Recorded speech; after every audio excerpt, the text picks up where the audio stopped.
बच्चों, welcome back to my YouTube channel educational points. तो स्वागत है आपका मेरे इस नए वीडियो में।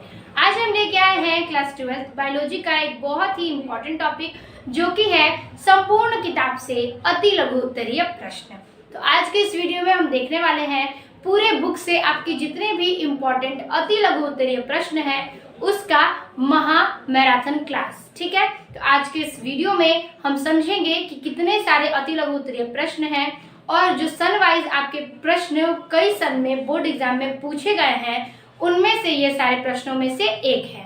ये सन पिछले कई बोर्ड एग्जाम में पूछे जा चुके हैं और आज के इस वीडियो में हम सारे प्रश्नों को देखेंगे अति लघु उत्तरीय प्रश्न में। तो देर ना करते हुए वीडियो को स्टार्ट करते हैं। आज का क्लास बहुत ही इंटरेस्टिंग होने वाला है, तो वीडियो में एंड तक बने रहिएगा। तो एक एक प्रश्नों को हम समझते हुए इसके आंसर्स को देखेंगे। तो चलिए देर ना करते हुए वीडियो को स्टार्ट करते हैं। तो सबसे पहले आप देखेंगे कि अति लघु उत्तरीय प्रश्न है जो कि पूरे किताब संपूर्ण किताब से है, यानी कि आपके बायोलॉजी के पूरे चैप्टरों में से ये अति लघु उत्तरीय प्रश्न हमने इम्पोर्टेंट छाट कर लेके आए हैं। ठीक है, क्लास 12 का बायोलॉजी है तो ये बहुत ही इम्पोर्टेंट है क्योंकि आपके एग्जाम में ज्यादा दिन नहीं बचे हैं। तो आज के इस वीडियो में हम अति लघु उत्तरीय प्रश्न को समझने वाले हैं। पहला प्रश्न कह रहा है कि पुष्प दल के 2 कार्य लिखिए। अब पहले ये आप समझिए कि पुष्प दल है क्या। पुष्प दल, जैसा कि मैंने आपको पुष्प की संरचना जब बताई थी तभी बताया था कि पुष्प दल क्या होते हैं। दल जो है पुष्प का जो दल होता है, यानी कि रंगीन परत, जो कई सारे रंगीन फूल होते हैं उसमें जो जैसे गुलाब के फूल की जो परत होती है गुलाब के रंग की, लाल लाल या गुलाबी गुलाबी, वो जो परत है वो होता है पुष्प दल, जो कि अंदर जो है स्त्री केसर और पुंग केसर उसकी सहायता करती है, सुरक्षा करती है, उसे हम कहते हैं पुष्प दल। जैसे कि मान लीजिए कि आपका ये पुष्प है, ठीक है, पुष्प है, तो पुष्प के जो यहाँ पर बाहरी आवरण होते हैं ये रंगीन होते हैं, इसको ही क्या करता है, सुरक्षा प्रदान करता है, और यही है हमारा क्या, पुष्प दल। पुष्प दल, ठीक है। तो ये पुष्प दल के कह रहा है 2 कार्य बताइए। ठीक है, 2 कार्य कौन से होने वाले हैं, तो 2 कार्य में लिखेंगे। पहला, कलिका अवस्था में यह जनन अंगों की रक्षा करता है। ठीक है, कलिका अवस्था यानी जो कली अवस्था में होते हैं, ठीक है, छोटे होते हैं तब इनकी रक्षा करता है। ठीक है, क्या करता है, इनके जो जनन अंग हैं उनको रक्षा करता है। तो जो कलिका अवस्था में पुष्प होते हैं और उनका जो जनन अंग होता है, यानी कि ये वाला पार्ट, इसको क्या करता है, पुष्प दल सुरक्षा प्रदान करता है, यानी कि सहारा प्रदान करता है, प्रोटेक्टिव करता है। जिस प्रकार से हमारी बॉडी में रोवे होते हैं वो प्रोटेक्टिव करते हैं सेल्स को, और हमारे स्किन के ऊपर जो हम कपड़े पहन लेते हैं वो प्रोटेक्टिव करता है हमारी बॉडी को, उसी प्रकार से कलिका अवस्था में जब यह जनन अंगों को क्या करता है, रक्षा प्रदान करता है। कौन, तो पुष्प दल। और दूसरा कार्य है कि ये कीटों को आकर्षित कर कीट परागण में सहायक होते हैं।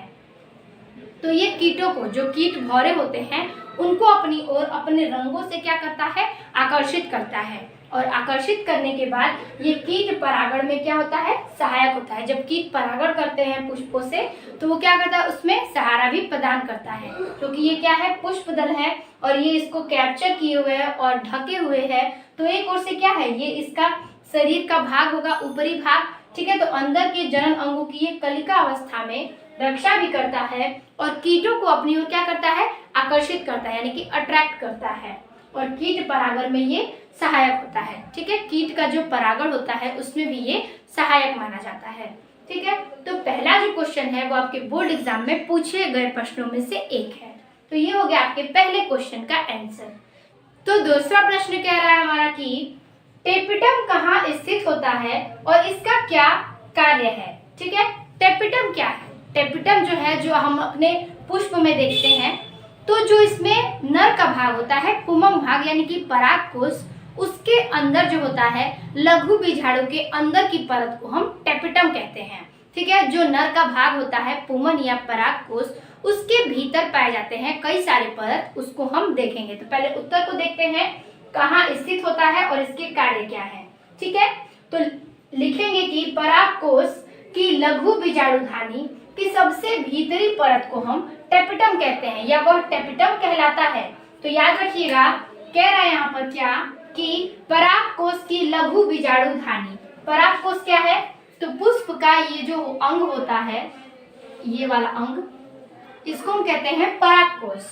और इसके अंदर जो हमारे लघु बीजाणुधानी पाए जाते हैं और उस अंदर की परत को ही हमारे क्या पाए जाते हैं, सबसे भीतरी परत को हम टेपिटम कहते हैं। ठीक है, याद रखिएगा, परागकोश के अंदर की परत जो होती है लघु बीजाणुधानी, और लघु बीजाणुधानी के अंदर यानी भीतरी सतह को हम टेपिटम कहते हैं। ठीक है, टेपिटम कहते हैं। यह लघु बीजाणु या पराग कणों को पोषण प्रदान करती है, यानी कि जो अंदर का भाग है टेपिटम, वो लघु बीजाणु यानी कि उसके ऊपर की परत और पराग कणों को यानी कि ये वाले कणों को क्या करती है, पोषण प्रदान करती है। ठीक है, उसको आहार यानी कि पोषण प्रदान करती है। कौन? टेपिटम। और कहाँ पाई जाती है? तो लघु बीजाणुधानी की सबसे भीतरी परत में टेपिटम पाई जाती है। ठीक है, तो ये हो गया आपके इस दूसरे क्वेश्चन का आंसर। तीसरा क्वेश्चन है कि परागकण मृत मात्र कोशिकाओं में गुणसूत्रों की संख्या क्या होती है? तो परागकण, ये जो आपके ये जो पुमंग है, इसके अंदर जो परागकण पाए जाते हैं, उसके मृत कोशिकाओं में गुणसूत्रों की संख्या। ठीक है, तो परागकण का जो मृत कोशिका है, मृत कोशिका जो क्या करते हैं, कई सारी चीजों में भाग नहीं ले पाते हैं, अर्धसूत्री होते हैं, उसे हम कहते हैं मृत कोशिका। तो परागकण में मृत कोशिका के गुणसूत्रों की संख्या क्या है? तो उत्तर देखिए, तो कह रहा है परागकण मात्र कोशिकाओं में गुणसूत्र की संख्या द्विगुणित यानी कि 2n होती है। तो परागकण में जो है मृत कोशिका जो है उसके गुणसूत्र, जैसे कि मानव का गुणसूत्र जो है उसमें 23 जोड़े यानी कि 46 गुणसूत्र पाए जाते हैं, उसी प्रकार से जो परागकण है उसके मात्र कोशिकाओं की गुणसूत्रों की संख्या 2n होती है, जो कि क्या है, द्विगुणित है। और जैसे मान लीजिए कि मटर है, तो मटर में 8 पाए जाते हैं, तो 8 में अगर 2n की जगह हम 8 रख दें तो 2 गुणे 8 यानी कि 16 हो जाएंगे। तो मटर के गुणसूत्र कितने हो गए? 16। उसी प्रकार से मक्का का होता है 10 गुणसूत्र। ठीक है, तो इसमें अगर 2n रखा जाए, 2n, तो हो जाएगा 2 गुणे 10 बराबर कितना, 20 गुणसूत्र। तो यहाँ पर आपके समझने की क्रिया है कि परागकण मात्र कोशिकाओं में गुणसूत्र की संख्या द्विगुणित यानी कि 2n होती है। ठीक है, तो 2n, अब जितनी परागकण में जो कोशिकाएं हैं उसकी संख्या होंगी उसको हम द्विगुणित की जगह पर रख कर देख सकते हैं कि गुणसूत्र कितने होंगे, जैसे कि हमने मक्का और मटर का रख के आपको दिखाया। ठीक है, तो ये हो गया आपके इस तीसरे प्रश्न के उत्तर। चौथा प्रश्न कह रहा है एक परिपक्व परागकण, ठीक है, परिपक्व यानी कि मैच्योर, ठीक है, मैच्योर, तो परिपक्व परागकण में समाहित कोशिकाओं के नाम लिखिए। तो जो परिपक्व यानी कि मैच्योर परागकण है उसमें जो समाहित यानी कि भाग लेने वाले क्या है, कोशिकाएं हैं, उनको हमें नाम लिखना है। तो ये भी क्वेश्चन आपके बहुत ही इंपॉर्टेंट है, नोट करते चलिएगा। तो आंसर होगा परिपक्व परागकण में कायिक व जनन कोशिकाएं उपस्थित होती हैं। ठीक है, जनन कोशिकाएं और कायिक कोशिकाएं, दोनों कोशिकाएं उसमें क्या रहती हैं, उपस्थित होती हैं। तो आप लिखेंगे कि परिपक्व परागकण में कायिक व जनन कोशिकाएं उपस्थित होती हैं। ठीक है, क्लियर है। अब हम चलेंगे 5वें नंबर पर। 5वां नंबर कह रहा है कि पॉलीगोनम प्रकार के भ्रूणकोश में कितने केंद्रक उपस्थित होते हैं। तो पॉलीगोनम प्रकार के जो भ्रूणकोश हैं, ठीक है, भ्रूणकोश जैसे कि आपने पढ़ा होगा, ये आवृत बीजी पौधों में भ्रूणकोश पाए जाते हैं और उसमें जो पॉलीगोनम प्रकार के भ्रूणकोश हैं, ठीक है, नाम है ये पॉलीगोनम प्रकार, ठीक है, पॉलीगोनम नाम का जो उस प्रकार का जो भ्रूणकोश है उसमें कितने केंद्रक उपस्थित होते हैं। तो हम लिखेंगे उत्तर कि पॉलीगोनम प्रकार के भ्रूणकोश में 7 कोशिकीय व 8 केंद्रकीय होता है, यानी कि 7 कोशिकाएं पाई जाती हैं और 8 इसमें केंद्र होते हैं। तो आप लिख लेंगे कि पॉलीगोनम प्रकार के भ्रूणकोश में 7 कोशिकाएं एवं 8 केंद्रीय होता है। ठीक है, तो ये था आपके 5वें क्वेश्चन का आंसर। 6वां क्वेश्चन देखिए, कह रहा है कि कीटों द्वारा परागित पौधों का नाम लिखिए। यानी कि जो कीट के द्वारा पराग किए गए हैं, ठीक है, जो कीट भौरे होते हैं, पौधों पर जो भौरे बैठते हैं उससे जो परागण होता है उसके नाम लिखने के लिए कह रहा है। ठीक है, उन पौधों का नाम बताइए। तो यहाँ पे देखिए आंसर है आपका साल्विया, बोगनविलिया, ठीक है, बोगनविलिया और लार्कस्पर एवं डायनथस, ठीक है, डायनथस। ठीक है, याद रखिएगा चारों नाम, साल्विया, बोगनविलिया, लार्कस्पर एवं डायनथस। ठीक है, डायनथस। तो ये जो चारों हैं वो ऐसे पौधे हैं जो कीटों को क्या करते हैं, कीट के द्वारा परागित होते हैं। उन पौधों का नाम, यानी कि कीट के द्वारा ही ये पराग करते हैं। ठीक है, तो ये हो गया आपके इन चारों नाम जो कि कीट के द्वारा परागित पौधों के नामों में से एक है। ठीक है, अब ये देखिए सातवां प्रश्न। सातवां प्रश्न आपका बहुत ही इंपॉर्टेंट है। कह रहा है जलीय परागकण करने वाले किन्हीं दो पौधों का नाम लिखिए। ठीक है, जलीय परागकण यानी कि जो जल से परागकण करते हैं, परागण, उससे होने वाले किन्हीं दो पौधों का नाम बताइए। ठीक है, जो जल के द्वारा परागण करते हैं। तो उत्तर लिखेंगे वेलिसनेरिया एवं हाइड्रिला। ठीक है, यहाँ पर हम लिख देते हैं कि इसका जो आंसर है वही सेम है कि वेलिसनेरिया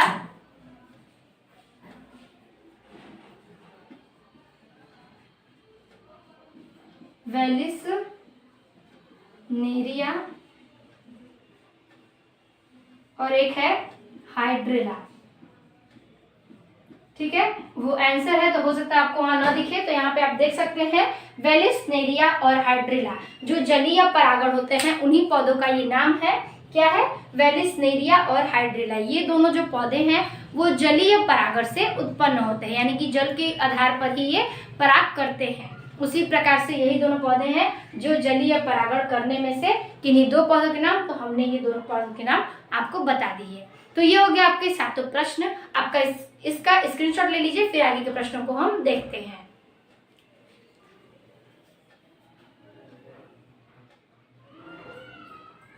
तो आठवां प्रश्न है हमारा कि वृषण के दो कार्य लिखिए। वृषण के दो कार्य लिखना है, मतलब वो क्या कार्य करते हैं बॉडी में। तो वृषण पाया जाता है किस में, तो नर में पाया जाता है, यानी कि मेल में।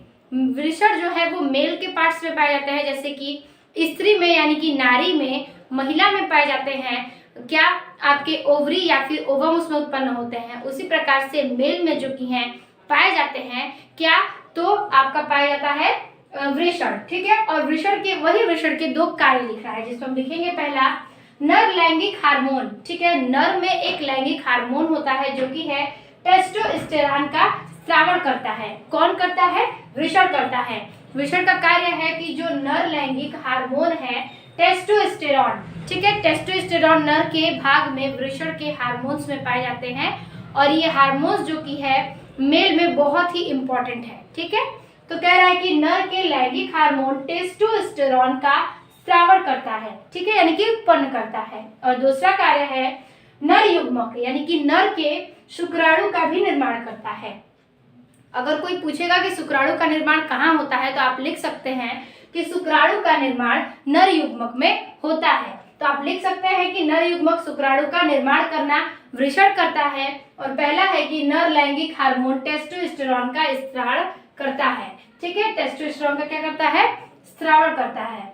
फिर है नौवां प्रश्न। आठवां प्रश्न आपको समझ में आ गया। दो कार्य आप लिखिएगा, पहला कार्य में लिख लीजिएगा नर लैंगिक हार्मोन टेस्टोस्टेरोन का स्रावण करना, और दूसरा नर युग्मक शुक्राणु का निर्माण करना। ठीक है, ये दोनों कार्य आपके आठवें प्रश्न का।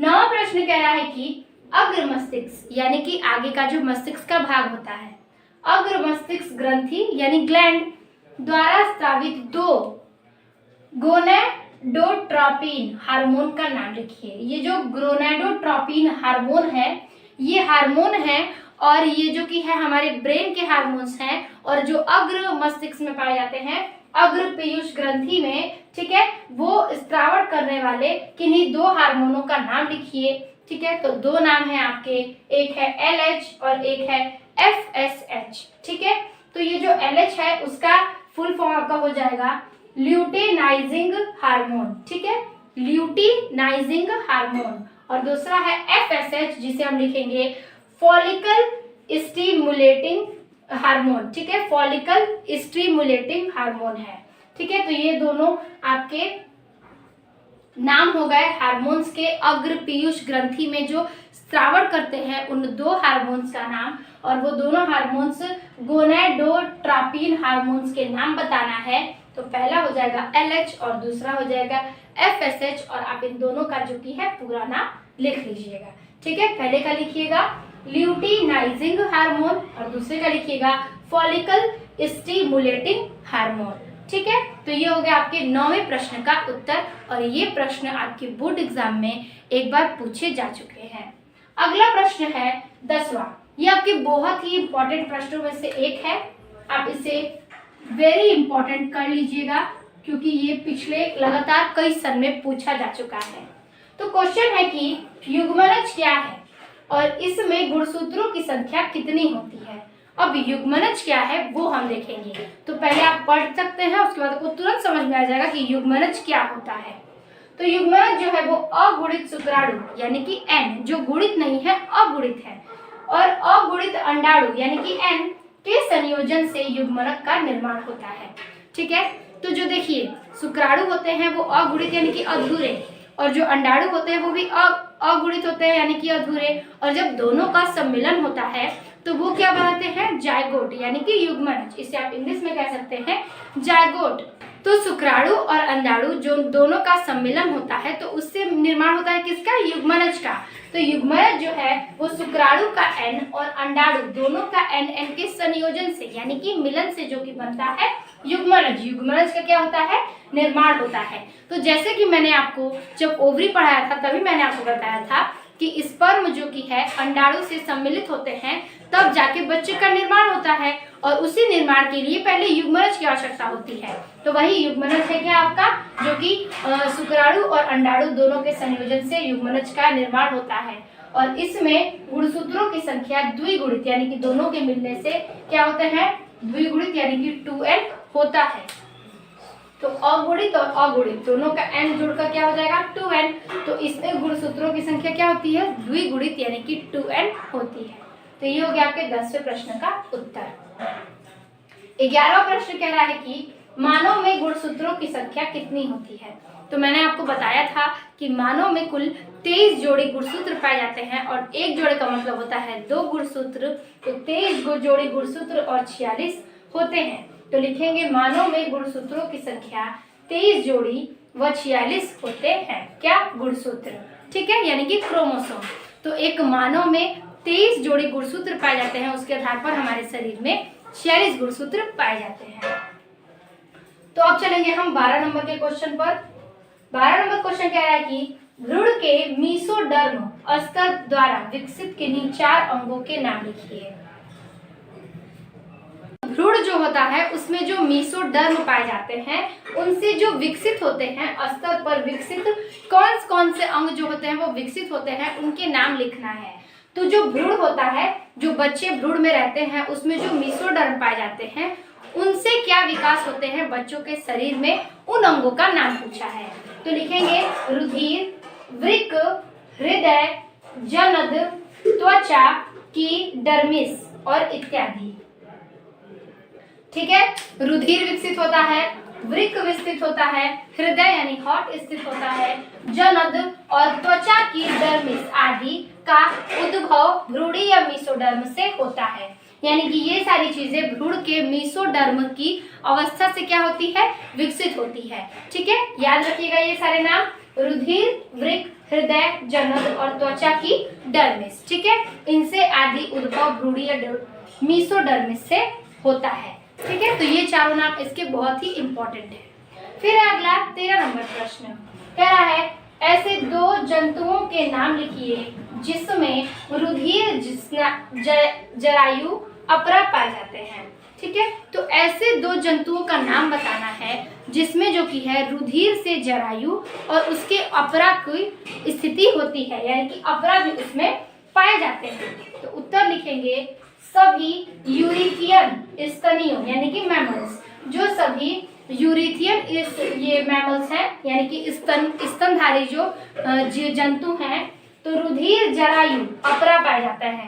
तो जिसमें यूरिथियन स्तनियों यानी कि मैमल्स पाए जाते हैं, स्तनधारियां पाई जाती हैं, उन्हीं लोगों में क्या होता है कि रुधिर जरायु अपरा भी पाया जाता है।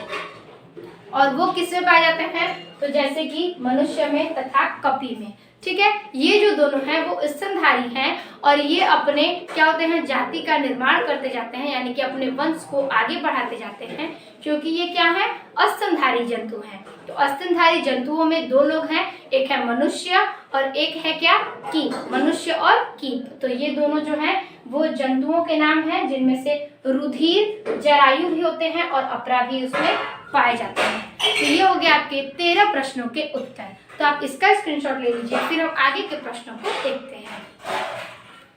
तो 13 नंबर क्वेश्चन कह रहा है कि ऐसे दो जंतुओं के नाम लिखिए जिसमें रुधिर जरायु अपरा पाया जाता है। ठीक है, यानी कि ऐसे दो जंतुओं के नाम बताना है जिसमें रुधिर जरायु भी पाए जाते हैं और उसमें क्या होता है, उस बॉडी में अपरा भी पाया जाता है। तो ऐसे दो जंतु कौन कौन से हैं? उत्तर लिखेंगे कि सभी यूरिथियन, ठीक है, सभी यूरिथियन स्तनियों में यानी मैमल्स जो स्तनधारी जंतु होते हैं उसमें रुधिर जरायु और अपरा पाया जाता है। यहाँ पे समझिए, जो स्तनधारी जीव होते हैं जो अपने वंश को आगे बढ़ाते हैं, तो यूरिथीनियन, ठीक है, सभी जो यूरिथीनियन स्तनियों वाले जंतु हैं उनमें से रुधिर जरायु और अपरा पाया जाता है। ठीक है, और वो कौन से हैं? तो जैसे में मनुष्य और तथा कपी।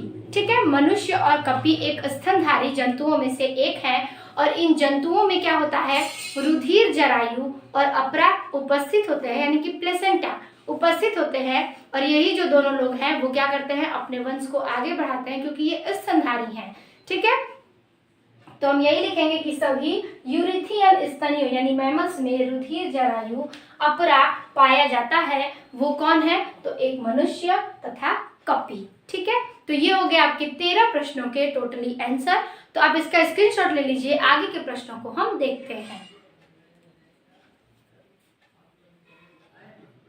तो 14वां प्रश्न है हमारा इस प्रकार से कि जनन स्वास्थ्य से क्या तात्पर्य है?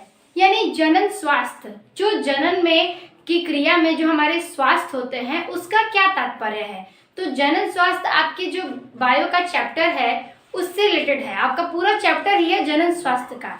तो उसमें से कुछ प्रश्न है कि जनन स्वास्थ्य से क्या तात्पर्य है। तो आप लिखेंगे कि विश्व स्वास्थ्य संगठन यानी WHO, विश्व स्वास्थ्य संगठन, वर्ल्ड हेल्थ ऑर्गेनाइजेशन, तो इससे क्या तात्पर्य है? तो कह रहा है विश्व स्वास्थ्य संगठन के अनुसार जनन के सभी पहलुओं सहित एक संपूर्ण स्वास्थ्य अर्थात शारीरिक, सामाजिक और भावनात्मक तथा व्यवहारिक स्वास्थ्य जनन स्वास्थ्य कहलाता है। तो यहाँ पर कह रहा है कि जनन स्वास्थ्य का जो संगठन है यानी कि WHO, उसके अनुसार, ठीक है, उसके ठीक अनुसार जनन के सभी पहलुओं सहित यानी जनन की क्रिया में जो सारी चीजें सहायता करती है हमारी बॉडी से, उसके पहलुओं सहित एक, ठीक है, एक संपूर्ण स्वास्थ्य यानी कि जनन की क्रिया में हमारा एक पूरा संपूर्ण क्या होना चाहिए, स्वास्थ्य होना चाहिए। और अर्थात शारीरिक यानी कि शरीर की, सामाजिक भावनात्मक यानी शरीर की सामाजिक दृष्टि से जो भावनात्मक यानी हमारे भाव होते हैं, तथा व्यवहारिक स्वास्थ्य, ठीक है, तथा व्यवहारिक जो व्यवहार और भाव के स्वास्थ्य होते हैं उसी को हम जनन स्वास्थ्य कहते हैं। यानी कि हम जो सोचते हैं, समझते हैं, क्रिया करते हैं, तो WHO के अनुसार यानी कि विश्व स्वास्थ्य संगठन, उसके अनुसार क्या होता है कि जनन के सभी पहलुओं में क्या होता है कि संपूर्ण स्वास्थ्य, ठीक है, संपूर्ण स्वास्थ्य अर्थात शारीरिक और सामाजिक और भावनात्मक तथा व्यवहारिक स्वास्थ्य, सामाजिक, शारीरिक और क्या है, भावनात्मक यानी कि भाव से उत्पन्न तथा व्यवहार से उत्पन्न स्वास्थ्य को ही हम जनन स्वास्थ्य कहते हैं। हमारे पूरे बॉडी में जनन की क्रिया के लिए हमारा पूरे बॉडी क्या होना चाहिए, एक्टिव होना चाहिए, ठीक है, व्यवहारिक रूप से, भावनात्मक रूप से, शारीरिक रूप से और सामाजिक रूप से। इन चारों चीजों से अगर हमारा शरीर स्वस्थ है तो वो कहलाता है जनन स्वास्थ्य की प्रक्रिया, जो कि होता है WHO से यानी कि विश्व स्वास्थ्य संगठन से। ठीक है, तो ये होता है आपके फर्स्ट क्वेश्चन का आंसर। अगर कोई पूछे कि अगर जनन स्वास्थ्य क्या है तो आप ये 4 नाम को बताइएगा और कहिएगा कि ये सब स्वास्थ्य से मिलकर हमारा जनन शास्त्र बना है। ये सारी चीजें स्वास्थ्य में सही हैं तो जनन स्वास्थ्य की प्रक्रिया हो सकती है और यही इसकी परिभाषा है। तो आप इसमें यही लिखेंगे। बाकी 15 नंबर क्वेश्चन कह रहा है परिवार नियोजन की स्थायी विधियां क्या हैं। परिवार नियोजन यानी कि परिवार का जो आगे का भविष्य है उस नियोजन के तौर पर उसकी क्या मतलब कि स्थायी विधि क्या है। ठीक है, तो उत्तर लिखेंगे पुरुष नसबंदी यानी कि वैसेक्टोमी तथा महिला नसबंदी यानी कि ट्यूबेक्टोमी। ठीक है, पुरुष नसबंदी और महिला नसबंदी यानी कि जो पुरुष के शरीर से स्पर्म उत्पन्न होते हैं अगर नसबंदी करा दिया जाए यानी कि वेस्कोटोमी तो क्या होगा कि स्पर्म का बनना जो कि है कम मात्रा में हो जाता है और स्पर्म जो होते हैं वो सक्रिय नहीं होते हैं। ठीक है, यानी कि एक्टिव नहीं रहते हैं, जिससे कि जनन करने के बाद जो शुक्राणु होते हैं वो एक्टिव न होने की वजह से क्या करते हैं फर्टिलाइजेशन नहीं कर पाते।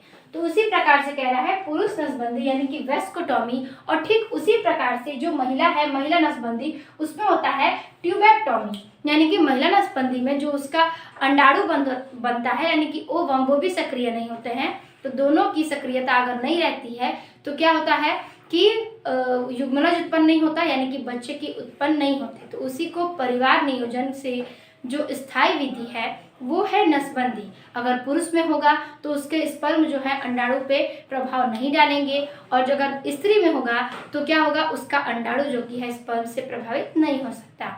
तो इसी प्रकार से नसबंदी की क्रिया में जो होती है परिवार नियोजन की ये स्थायी विधियां हैं। इसमें हम पुरुष नसबंदी यानी कि वेस्कोटोमी एवं महिला नसबंदी यानी कि ट्यूबेक्टोमी कुछ भी करवा सकते हैं। ये होता है परिवार नियोजन की स्थायी विधियां। तो ये था आपका 15वां प्रश्न। 16वां प्रश्न आपका मोस्ट इम्पोर्टेंट है। सारे प्रश्न ही बहुत ही इम्पोर्टेंट है लेकिन जो कई ज्यादा पूछा गया है वो प्रश्न जो है उनमें से एक है ये स्वपात्र निषेचन जिसे हम कहते हैं IVF। ठीक है, स्वपात्र निषेचन क्या होता है। तो स्वपात्र निषेचन की क्रिया तो आपको पता ही है कि निषेचन जो होता है वो दो व्यक्तियों के सम्मिलन से होता है यानी कि नर और स्त्री के सम्मिलन से जो नर में जो पाए जाते हैं शुक्राणु और स्त्री में जो पाए जाते हैं अंडाणु उन दोनों के सम्मिलन से क्या होता है कि निषेचन होता है। तो कह रहा है कि स्वपात्र निषेचन क्या है। उत्तर लिखेंगे मादा के शरीर के बाहर मानक परिस्थितियों में।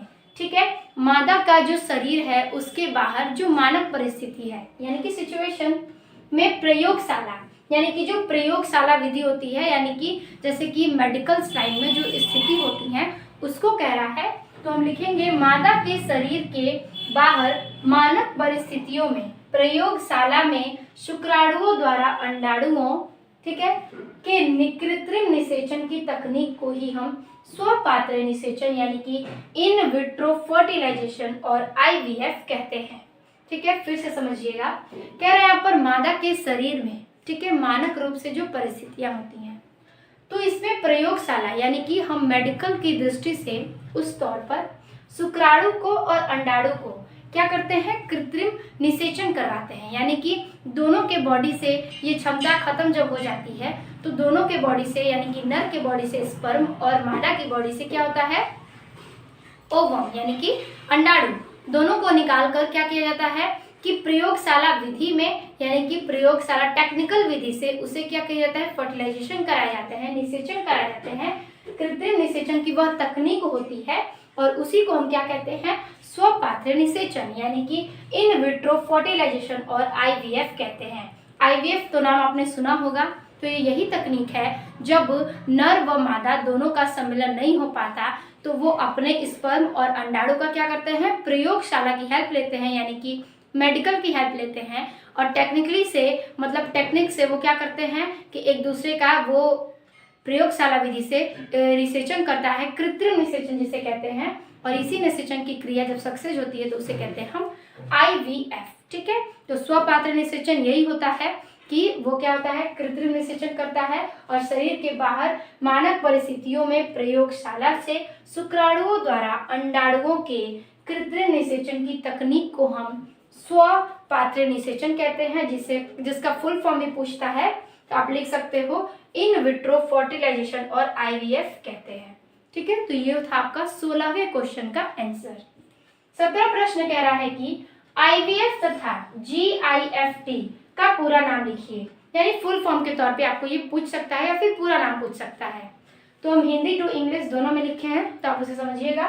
IVF का फुल फॉर्म है इन विट्रो फर्टिलाइजेशन, जिसे हम कहते हैं अंतःपात्रीय निषेचन। ठीक है, तो GIFT का फुल फॉर्म है गैमेट इंट्रा फाइलोपियन ट्रांसफर। ठीक है, G से गैमेट, I से इंट्रा, F से फाइलोपियन, T से ट्रांसफर। ठीक है, तो ये था आपका इसका फुल फॉर्म, और हिंदी में इसका नाम है युग्मक अंतः अंडवाहिनी स्थानांतरण। ठीक है, युग्मक अंतः अंडवाहिनी स्थानांतरण। तो ये था आपके इन दोनों ही क्या वर्ड्स का फुल फॉर्म, और इसके हिंदी टू इंग्लिश दोनों वर्जन्स में। ठीक है, तो आप इन दोनों के नाम नोट कर लीजिएगा, ये इंपॉर्टेंट है और आपके बोर्ड एग्जाम 2019 के बोर्ड एग्जाम में ये पूछे गए प्रश्नों में से एक है।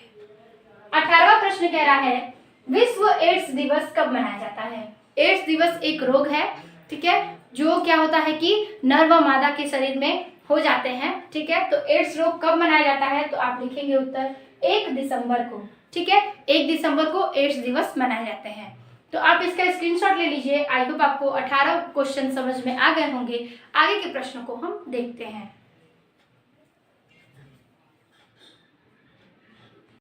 तो प्रश्न नंबर 19वां कह रहा है इस प्रकार से कि जिन की परिभाषा लिखिए, ये कहाँ पाई जाती हैं। ठीक है, तो जिन क्या होता है उसकी परिभाषा लिखनी है, और ये जिन हमारी बॉडी में कहाँ पाए जाते हैं इसको समझना है। ठीक है, तो जिन जो है वो हमारे डीएनए के अणुखंड में पाए जाते हैं, गुणसूत्र के अंदर डीएनए और डीएनए के अंदर जिन। ठीक है, तो जिन जो है वो आनुवंशिकता को बढ़ावा देता है, और जिन के कारण ही हम अपने माता पिता के गुण को प्राप्त करते हैं। तो इसका उत्तर हम इस प्रकार से लिखेंगे कि जिन या कारक, ठीक है, यानी कि फैक्टर, जिन गुणसूत्र पर स्थित एक रचना है जो किसी आनुवंशिक गुण को पीढ़ी स्थानांतरित करती है। ठीक है, गुण को पीढ़ी स्थानांतरित करती है। तो जिन जो है वो एक कारक है, ठीक है, यानी कि फैक्टर, और जिन जो है गुणसूत्र यानी कि क्रोमोसोम। तो आपको पता है कि मानव में क्रोमोसोम जो है उसकी संख्या होती है 23 जोड़ा, यानी कि 46 गुणसूत्र। तो क्रोमोसोम जो है उस पर स्थित एक रचना होती है, और जो किसी अनुवंशिक, ठीक है, अनुवंशिक गुण मतलब जो हमारे माता पिता के लक्षण हमारे अंदर प्रवेश करते हैं उसको ही हम आनुवंशिक का गुण कहते हैं। आनुवंशिक गुण को पीढ़ी स्थानांतरित करती है। ठीक है, यानी कि जनरेशन को क्या करती है, डेवलप करती है, एक दूसरी जनरेशन में क्या करती है, वो प्रवेश करती है। जैसे कि हमारे माता पिता के कहते हैं लोग कि उसके पिता में उसकी क्या है, नाक बन गई है, उसकी क्या है, वो अपनी माँ का क्या किया है कि गोरापन लिया है, उसकी आंखें उसकी माँ की जैसी हैं। तो ये क्या होते हैं, आनुवंशिक गुण होते हैं। तो जिनके कारण ही आनुवंशिकता मिलती है, जो कि गुणसूत्र में पाए जाते हैं। और कह रहा है यह वंशागति की इकाई है, यानी कि वंश को बढ़ाने की क्या है, एकमात्र ये इकाई है। और कह रहा है जिन शब्द का प्रतिपादन, ठीक है, जिन शब्द का प्रतिपादन जॉनसन ने किया है। ठीक है, याद रखिएगा जॉनसन ने जो है जिन का क्या किया है, शब्द का प्रतिपादन यानी कि डेवलप किया है। जिन शब्द किसने दिया, आपके बहुविकल्प में भी ये प्रश्न पूछे जा सकते हैं। तो आप लिखेंगे जॉनसन ने क्या किया है, जॉनसन ने जिन का नाम दिया है, यानी कि उसका प्रतिपादन किया है। तो यही था आपके जिन की परिभाषा कि किस प्रकार से ये आनुवंशिक कारक है, और आनुवंशिकता से वंशागति का इसमें क्या होता है, वर्णन किया जाता है। और जिन ही जो है वो हमारे माता पिता के लक्षण हमारे तक पहुंचाता है। ठीक है, और ये गुणसूत्र के अंदर स्थित होता है। तो ये हो गया आपका क्या, जिन की परिभाषा, और ये कहाँ पाए जाते हैं। 20वां प्रश्न कह रहा है कि एलील क्या है। ठीक है, एलील को इंग्लिश में भी हम एलील कहते हैं, और एलील क्या होते हैं, तो लिखेंगे हम युग्म विकल्पी एलील। ठीक है, युग्म विकल्पी होते हैं। एलील एक लक्षण के तुलनात्मक रूपों के जिन्स यानी एलील कहलाते हैं। ठीक है, तो युग्म विकल्पी जो होते हैं वो लक्षण के एक तुलनात्मक यानी कि तुलना करने योग्य, ठीक है, रूपों में जीन्स, यानी कि ये जो जीन्स है, ठीक है, ये जो जीन है उसी के अंदर पाए जाते हैं। जीन क्या है, एलील कहलाते हैं। मतलब कि जो युग्म विकल्पी लक्षण को दर्शाते हैं उसे हम जिन का एलील मान सकते हैं, या जिन के एलील को उसे कहते हैं। ठीक है, तो ये था आपके युग्म विकल्पी एक लक्षण के तुलनात्मक रूपों में जिन एलील कहते हैं। ठीक है, जिन्स एलील कहलाते हैं। अर्थात समझिएगा, एक ही जिन के दो या दो से अधिक विकल्प, ठीक है, एक जिन के दो या दो से अधिक जो विकल्प होंगे, ठीक है, चॉइस होंगे, विकल्प होंगे, जैसे पुष्प का रंग लाल एवं सफेद। ठीक है, पुष्प का रंग होगा लाल एवं सफेद हो सकता है। तने की लंबाई लंबा एवं बौना हो सकता है, लंबे के लिए कैपिटल टी और बौने के लिए स्मॉल टी। तो कह रहा है यहाँ पर कि ये जो युग्म विकल्पी है वो एक लक्षण के तुलनात्मक यानी तुलना करने योग्य रूपों में जिन्स को एलील कहलाते हैं। अर्थात एक जिन का दो या दो से अधिक जो कि है विकल्प, जैसे कि पुष्प का रंग। ठीक है, पुष्प का रंग में क्या आएंगे, दो चीजें आएंगे, लाल और सफेद, तो इसमें दो या दो से अधिक हुआ। वैसे ही तने की लंबाई, अब लंबाई में हो सकता है लंबा या बौन, ठीक है, यानी कैपिटल टी और स्मॉल टी। इन्हीं सारे लक्षण को हम जिन का एलील कहते हैं। ठीक है, तो जिन के एलील में आपको यही लिखना है। ये आपके दोनों ही बहुत ही इंपॉर्टेंट क्वेश्चनों में से एक है और अति लघु उत्तरीय प्रश्न में ये कई सन में पूछे गए प्रश्नों में से एक है। ठीक है, तो अब हम देखेंगे प्रश्न संख्या 21 नंबर। ठीक है, तो देखिए कह रहा है, मेंडल ने मटर के पौधों में कितने जोड़ी विपरीत लक्षणों का अध्ययन किया था। ठीक है, तो मेंडल ने जो मटर के पौधों में वर्णन किया है उसकी बात कह रहा है। तो कह रहा है कि मटर के पौधों में कितने जोड़ी तो आपको पता है जो डबल होते हैं, जोड़ी विपरीत लक्षणों का अध्ययन किया है। ठीक है, तो इसका आंसर लिखेंगे, मेंडल ने अपने प्रयोगों के लिए मटर के पादप के 7 जोड़ी लक्षणों का तुलनात्मक चयन किया। मतलब उन्होंने तुलना की थी मटर के दानों पर, तो 7 जोड़ी लक्षण की तुलना की है, जिसमें से आपके 4 हैं, इसमें से उन्होंने 7 जोड़ी क्या किया है, उसकी लक्षणों की तुलनात्मक क्रिया की है। तो पहला है बीज का रंग, दूसरा है बीज का आकार, तीसरा है पुष्प का रंग और चौथा है पुष्प की स्थिति।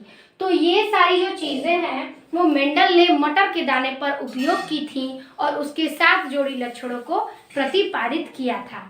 ठीक है, तो ये हो गया आपके 21वें प्रश्न का उत्तर। 22वां प्रश्न कह रहा है, रुधिर वर्ग AB तथा O में क्या अंतर है। तो रुधिर वर्ग यानी कि जो ब्लड ग्रुप होते हैं, तो ब्लड ग्रुप AB और AO में क्या अंतर है, दोनों का अंतर देखना है। तो लिख सकते हैं हम कि AB रुधिर वर्ग का मनुष्य सर्वग्राही यानी कि सबको देने वाला ही ब्लड है, और O ग्रुप का वर्ग का जो मनुष्य है वो सर्वदाता होता है, यानी कि सारे ब्लड्स में मिल जाता है। ठीक है, तो AB ग्रुप का जो ब्लड ग्रुप वाले मनुष्य हैं वो सर्वग्राही होते हैं। ठीक है, यानी कि सारे ब्लड्स को क्या करते हैं, अपने ब्लड्स को सबको दे सकते हैं। लेकिन जो O ग्रुप वाले वर्ग के ब्लड ग्रुप वाले मनुष्य हैं वो सर्वदाता होते हैं, यानी कि सारे ब्लड्स में वो मिल जाते हैं। ठीक है, तो यहाँ पर आपकी बात हो गई AB रुधिर वर्ग के मनुष्य का ब्लड और O ग्रुप के मनुष्य का ब्लड क्या है। AB का लिखिएगा सर्वग्राही और O का लिखिएगा क्या, सर्वदाता। तो यही अंतर आपको इस प्रश्न का लिखना है। अगला है 23वां प्रश्न की अपूर्ण सहलग्नता का एक उदाहरण दीजिए। अब अपूर्ण सहलग्नता का हमें एक उदाहरण देना है। ठीक है, तो लिख सकते हैं ड्रोसोफिला। ड्रोसोफिला जो है अपूर्ण सहलग्नता का क्या है, एक उदाहरण है, ये एक प्रकार का। ठीक है, फिर कह रहा है कि ड्रोसोफिला में शरीर का रंग एवं पंखों का प्रकार, यानी कि जंतु में पाए जाते हैं ये ड्रोसोफिला, और ये शरीर का उनका रंग होता है और क्या होता है, पंखों के प्रकार होते हैं जो अपूर्ण सहलग्नता में क्या करते हैं, मदद करते हैं, मतलब उसके लक्षण में दिखते हैं। तो उदाहरण में लिख सकते हैं हम ड्रोसोफिला। तो इस प्रकार से आज के इस वीडियो में हमने देख लिया 23 प्रश्नों के उत्तर। चलिए अब इसका स्क्रीनशॉट ले लीजिए, देखते हैं हम अगले प्रश्न को। आगे 24वां प्रश्न कह रहा है इस प्रकार से कि न्यूक्लियोटाइड में पाए जाने वाले प्यूरीन के नाम लिखिए। ठीक है, तो न्यूक्लियोटाइड में जो पाए जाने वाले प्यूरीन है उनके क्या नाम है। तो उसका नाम है आपका, फर्स्ट है एडेनिन, तथा ग्वानिन, यानी कि एडेनिन और ग्वानिन इसके नाम हैं। जो न्यूक्लियोटाइड जो है यानी कि डीएनए में जो न्यूक्लियोटाइड पाए जाते हैं उसमें जो प्यूरिन है उस प्यूरिन का नाम है क्या, एडेनिन तथा ग्वानिन। ठीक है, तो ये हो गया आपके 24वें प्रश्न का उत्तर। तो शर्करा का नाम है पहला डीऑक्सीराइबोज शर्करा, जिसका सूत्र है C5H10O4। ठीक है, तो डीऑक्सीराइबोज शर्करा का जो सूत्र है उसको आप लिख सकते हैं C5H10 और O4। और दूसरा न्यूक्लियोटाइड में पाई जाने वाली शर्करा का नाम है राइबोज शर्करा, जिसे हम कहते हैं, इसका सूत्र है C5H10O5। ठीक है, तो न्यूक्लियोटाइड में पाई जाने वाली जो शर्करा है उसका नाम बताना है और उसका सूत्र। तो दोनों नाम और दोनों सूत्र इस प्रकार से आपको लिखने हैं। फिर कह रहा है हमारा 26वां प्रश्न, कह रहा है विभिन्न प्रकार के आरएनए के नाम लिखिए। ठीक है, तो विभिन्न प्रकार के आरएनए के क्या नाम हैं? तो देखिए, आरएनए निम्न प्रकार के होते हैं, यानी कि निम्न 3 प्रकार के होते हैं। एक होता है जैसे mRNA, जो क्या करता है, संदेश पहुंचाता है, यानी कि mRNA का अर्थ होता है मैसेंजर आरएनए, जो कि होता है संदेशवाहक आरएनए। ठीक है, संदेशवाहक यानी कि संदेश पहुंचाने का कार्य करता है आरएनए।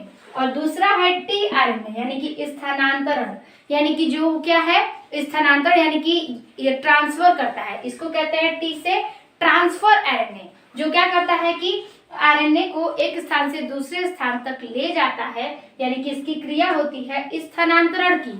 तो M जो है वो mRNA मैसेंजर यानी कि संदेशवाहक है, और tRNA यानी कि ट्रांसफर, ये है आपका स्थानांतरण करता है। और तथा तीसरा है आपका rRNA, जो कि राइबोसोमल है। ठीक है, इसका नाम है राइबोसोमल आरएनए। तो rRNA का अर्थ होगा राइबोसोमल आरएनए। तो इस प्रकार से विभिन्न प्रकार के आरएनए के नाम हो गए, जो कि हैं 3 प्रकार के। एक है आपका mRNA, दूसरा है tRNA और तीसरा है rRNA। ठीक है, स्मॉल r रहेगा। तो ये हो गया आपके तीनों आरएनए के नाम। ठीक है, अब देखिए हमारा 27वां प्रश्न क्या कह रहा है, जीन की क्रियाशील इकाई। ठीक है, जीन की क्रियाशील इकाई को क्या कहते हैं?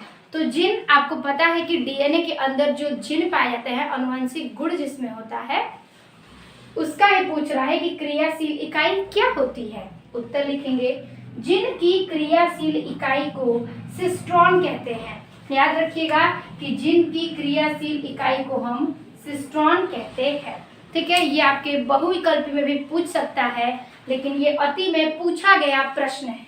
ठीक है, अब देखिए 28वां प्रश्न कह रहा है आनुवंशिक कूट की 2 प्रमुख विशेषताएं लिखिए। तो आनुवंशिक कूट की 2 प्रमुख विशेषता लिखनी है। तो लिखेंगे, आनुवंशिक कूट सार्वत्रिक, कोमा रहित, अपभ्रष्ट एवं असंदिग्ध दिग्न होता है। यानी आनुवंशिक जो कूट होता है वो सर्वाधिक क्या होता है, सबसे ज्यादा कोमा रहित होता है, मतलब कोमा से रहित होता है, अपभ्रष्ट होता है। ठीक है, अपशिष्ट पदार्थ यानी भ्रष्ट की क्रिया होती है इसमें, एवं असंदिग्ध होता है। ठीक है, तो ये आनुवंशिक गुण के क्या थे, 2 प्रमुख विशेषताएं थे। ठीक है, अगला देखिए 29वां प्रश्न है कि पारक्रमण क्या है। पारक्रमण जो है आपके ये उसमें पूछ सकता है, थ्योरी में, टिप्पणी में पूछ सकता है कि पारक्रमण क्या है। तो देखिए बहुत ही इंपॉर्टेंट क्वेश्चन है, इसमें हम लिखेंगे इसकी परिभाषा में कि पारक्रमण में विषाणु ठीक है, जर्म्स के द्वारा डीएनए का स्थानांतरण कौन करता था, तो tRNA। तो आप कहेंगे कि पारक्रमण में विषाणु के द्वारा डीएनए का स्थानांतरण एक जीवाणु से दूसरे जीवाणु में किया जाता है। ठीक है, के द्वारा डीएनए, ठीक है, डीएनए जो है स्थानांतरण करता है और एक जीवाणु से दूसरे जीवाणु में क्या करता है, स्थानांतरित करता है। उसी को हम कहते हैं पारक्रमण, ठीक है, क्रिया। यानी कि पारक्रमण क्रिया में आप लिखेंगे कि जो विषाणु है यानी कि जर्म्स, वो किसके द्वारा, तो डीएनए का, विषाणु के द्वारा डीएनए का स्थानांतरण एक जीवाणु से दूसरे जीवाणु में किया जाता है, जिसे हम कहते हैं पारक्रमण। तो ये हो गया आपका इस प्रकार से 29वें प्रश्न तक का उत्तर। ठीक है, आप इसका स्क्रीनशॉट ले लीजिए, बाकी आगे के प्रश्न को हम देखते हैं।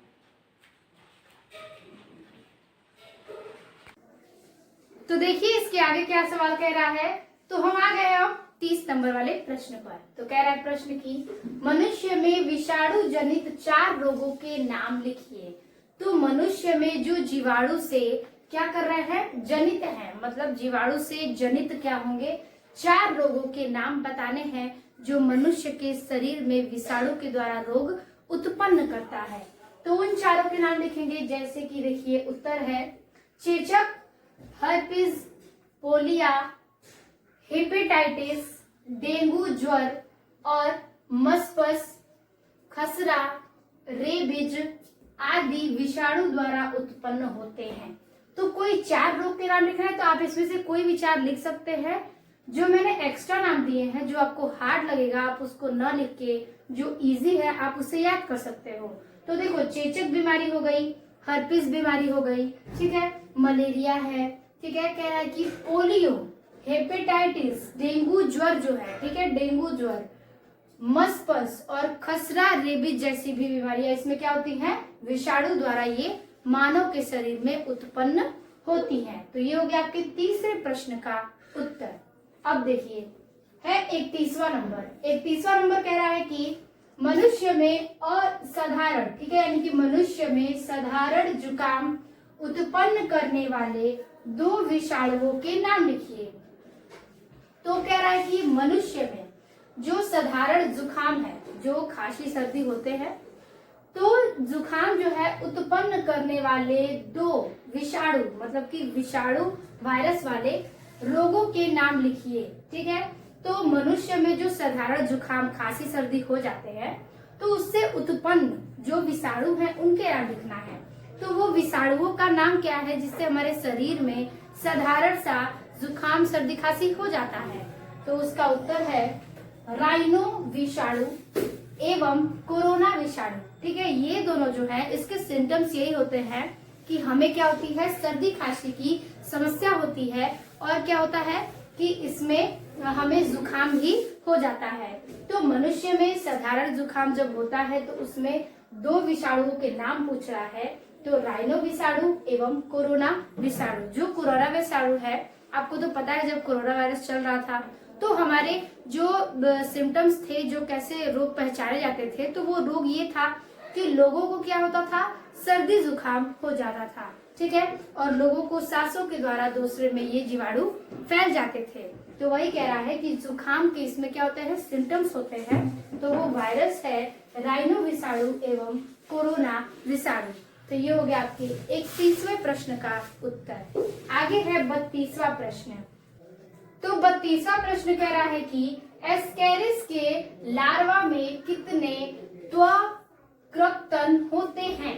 तो मतलब एस्केरिस के जो लार्वा है उसमें कितनी संख्या में मतलब त्वकपतन होता है। तो आंसर लिखेंगे एस्केरिस के लार्वा में 4 त्वकपतन होते हैं। ठीक है, तो मतलब याद रखिएगा कि एस्केरिस के लार्वा में हमारे 4 त्वकपतन होते हैं। ठीक है, अगला प्रश्न है मानव शरीर की प्राकृतिक विनाशी कोशिकाएं किन्हें कहते हैं। तो मानव शरीर में यानी कि ह्यूमन बॉडी में पूछ रहा है कि प्राकृतिक मतलब नेचुरल, विनाशी कोशिका मतलब कि विनाशी जो सेल्स है किसको कहते हैं। ठीक है, तो पूछ रहा है कि मानव शरीर में प्राकृतिक रूप से विनाशी कोशिकाएं क्या है। तो उत्तर लिखेंगे, तो उत्तर में लिखेंगे साइटोटॉक्सिन लिम्फोसाइट को मानव शरीर का प्राकृतिक विनाशी कोशिका कहते हैं। ठीक है, तो कहने का अर्थ है जो साइनोटॉक्सिन है और लिम्फोसाइट यही उस कोशिका का नाम है जो मानव शरीर में प्राकृतिक रूप से विनाशी कोशिकाओं को कहते हैं। ठीक है, अगला प्रश्न देखिए 34वां, रियोमेट्रिक हृदय रोग क्या है। तो रियोमेट्रिक हृदय रोग किसे कहते हैं, वो क्या है और इसके कारक का नाम लिखिए। ये आपके बोर्ड एग्जाम में पूछे गए प्रश्नों में से एक है। कह रहा है कि रियोमेट्रिक हृदय रोग के बारे में बताइए और इसके कारक का नाम बताइए। तो उत्तर लिखेंगे यूरोमेट्रिक, ठीक है, रियूमेट्रिक हृदय रोग में हृदय के कपाट कष्ट हो जाते हैं। मतलब कि जो हृदय का कपाट है वो नष्ट हो जाता है, वही होता है क्या, रियूमेट्रिक हृदय रोग, ठीक है। रियूमेट्रिक हृदय रोग से जो हृदय के कपाट होते हैं वो क्या होते हैं, नष्ट हो जाते हैं। और इसका कारक स्ट्रेप्टोकोकस जीवाणु होता है। इसका जो कारक है वो ये होता है कि स्ट्रेप्टोकोकस होता है इसका मेन कारक। और ये रोग क्या है, तो ये रोग ऐसे रोग है जो हृदय के कपाट को नष्ट करते हैं, वही ये रोग है कौन सा, रियूमेट्रिक हृदय। और इसका कारक आप लिखेंगे स्ट्रेप्टोकोकस जीवाणु होता है, ठीक है। तो ये 34वां प्रश्न भी इम्पोर्टेंट है, 2 सन में ये पूछे जा चुके प्रश्नों में से एक है। अगला मोस्ट इंपोर्टेंट क्वेश्चन कह रहा है 35वां नंबर कि दूध से दही बनने वाले बैक्टीरिया का नाम लिखिए। तो दूध से दही बनने की प्रक्रिया में कौन सी बैक्टीरिया सहायता होती है, उसका नाम लिखना है। तो कह रहा है लैक्टोबैसिलस, ठीक है, लैक्टोबैसिलस जीवाणु दूध से दही बनाने में सहायता करता है, ठीक है। तो लैक्टोबैसिलस जो है वही जीवाणु दूध से दही बनाने की प्रक्रिया में सहायक होता है, यानी कि सहायता प्रदान करता है। तो याद रखिएगा बैक्टीरिया का नाम क्या है, लैक्टोबैसिलस, ठीक है। यही रोग जो है यही जीवाणु जो है वो दूध से दही बनाने की प्रक्रिया को करता है, ठीक है। अगला है 36वां प्रश्न। 36वां प्रश्न कह रहा है कि पेनिसिलिन की खोज किसने की थी।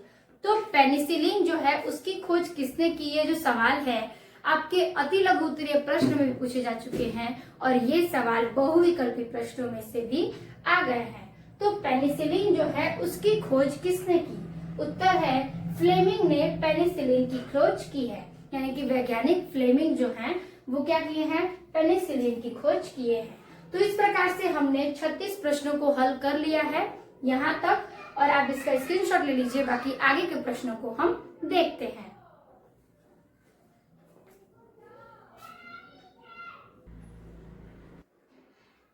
अगला प्रश्न कह रहा है कि 37 नंबर प्रश्न कह रहा है कि चाय उद्योग में चाय की पत्तियों का किण्वन किस सूक्ष्म जीव द्वारा किया जाता है, ठीक है। मतलब कि चाय उद्योग जो होता है, यानी कि चाय की उत्पत्ति, चाय का जो उत्पादन किया जाता है उस उद्योग में चाय की पत्तियों का, मतलब चाय की जो पत्ती है उसका किण्वन किस सूक्ष्म जीव द्वारा करते हैं। तो आंसर होगा माइक्रोकोकस कैंडिकेन्स द्वारा, ठीक है। माइक्रोकोकस कैंडिकेन्स के द्वारा हम चाय उद्योग के पत्तियों का किण्वन करते हैं, ठीक है। किण्वन उसी के सूक्ष्म जीवों द्वारा होता है, तो उसका नाम है माइक्रोकोकस कैंडिकेन्स द्वारा, ठीक है। अब देखिए 38वां प्रश्न क्या कह रहा है, बहुत ही इंपॉर्टेंट क्वेश्चन है ये, और आपके बोर्ड एग्जाम में कई बार पूछे गए प्रश्नों में से ये एक है।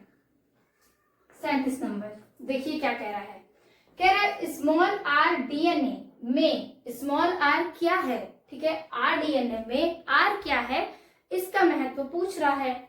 तो आंसर लिखेंगे आर डीएनए में आर से अभिप्राय, मतलब आर डीएनए में जो आर है उससे क्या अभिप्राय है, तो अभिप्राय है रिकॉम्बिनेट पुनर्योगज डीएनए से है। मतलब कि आर का मतलब होगा यहाँ पर रिकॉम्बिनेट पुनर्योगज डीएनए से है, ठीक है। तो ये हो गया आपके 38वें प्रश्न का उत्तर। 39वां प्रश्न कह रहा है कि पुनर्योगज या पुनर्सरयोगज डीएनए का निर्माण सर्वप्रथम किसने किया था। मतलब पुनर्योगज और पुनर्सरयोगज, ठीक है, डीएनए, इन दोनों का निर्माण किसने किया है, उनके नाम बताइए। तो पुनर्योगज का तो देखिए उत्तर लिखेंगे स्टैनले कोहने व हर्बर्ट बोयर ने सर्वप्रथम पुनर्योगज डीएनए का निर्माण किया। तो याद रखिएगा पुनर्योगज यानी कि स्टैनले कोहने ने, और पुनर्संयोगज डीएनए का हर्बर्ट बोयर ने, इन दोनों ने क्या किया, सर्वप्रथम पुनर्योगज डीएनए का क्या किया, निर्माण किया, ठीक है। तो ये हो गया आपके 39वें प्रश्न का उत्तर ये सारे ही प्रश्न डीएनए से रिलेटेड और बहुत ही इंपॉर्टेंट है। अगला प्रश्न कह रहा है उस एंजाइम का नाम लिखिए जो डीएनए को खंडों में तोड़ देता है। खंड मतलब कई भागों में बांट देता है।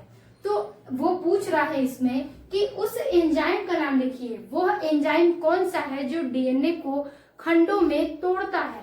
ठीक है, उत्तर लिखेंगे प्रतिबंधन एंडोन्यूक्लिएज एवं एक्सोन्यूक्लिएज। ठीक है, उत्तर है इसका कि प्रतिबंधन एंडोन्यूक्लिएज एवं एक्सोन्यूक्लिएज जो एंजाइम है वह डीएनए को खंडों में क्या करता है, तोड़ता है। और कभी कभी तो पूछता है कि ये दोनों में अंतर क्या है, तो मैंने वो क्वेश्चन नीचे लिखा है, उसको भी समझेंगे।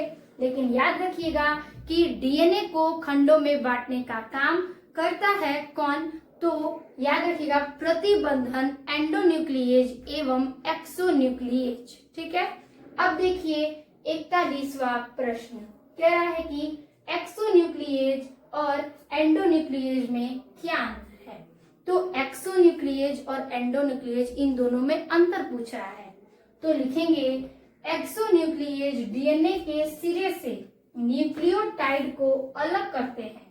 मतलब जो एक्सोन्यूक्लिएज है, ठीक है, एक्सोन्यूक्लिएज वो डीएनए के सिरे से क्या करते हैं, न्यूक्लियोटाइड, जो डीएनए में न्यूक्लियोटाइड होते हैं उसको क्या करता है, अलग करता है। ठीक है, जो एक्सोन्यूक्लिएज है। और जबकि ठीक है एंडोन्यूक्लिएज डीएनए को भीतर विशिष्ट स्थलों पर काटते हैं। तो एंडोन्यूक्लिएज जो है वो डीएनए को भीतर से स्पष्ट रूप से क्या करते हैं, विशिष्ट स्थलों पर काटते हैं। तो जो एंडोन्यूक्लिएज है वो अंदर के विशिष्ट तत्वों को काटेगा, लेकिन जो एक्सोन्यूक्लिएज है वो डीएनए के सिरे से यानी कि ऊपर से न्यूक्लियोटाइड को क्या करता है, तोड़ता है। ठीक है,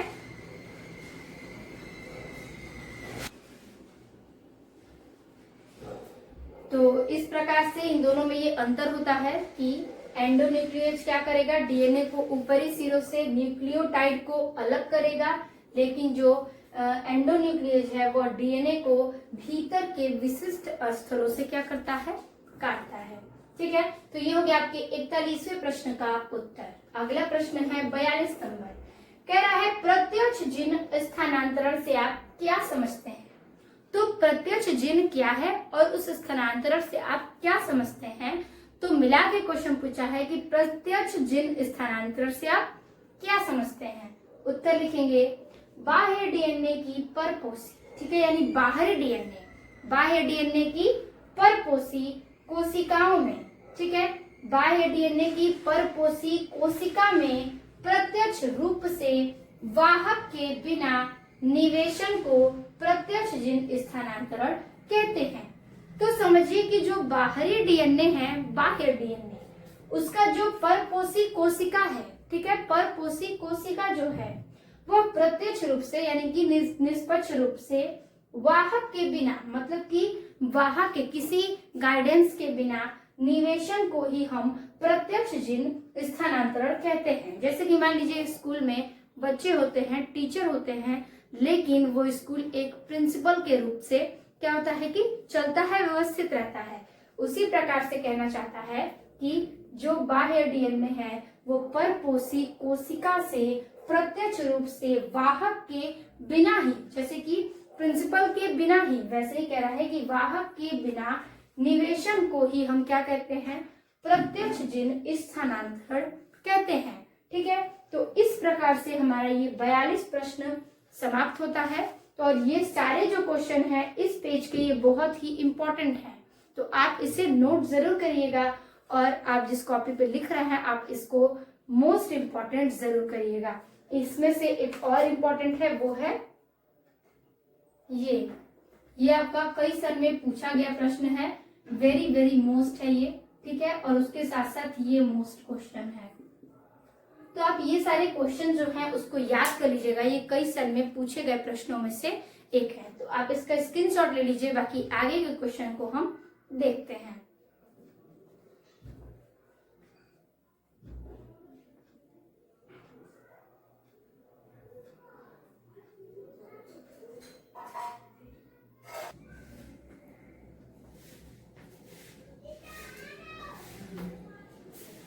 तो फिर इसके आगे 43वां प्रश्न कह रहा है,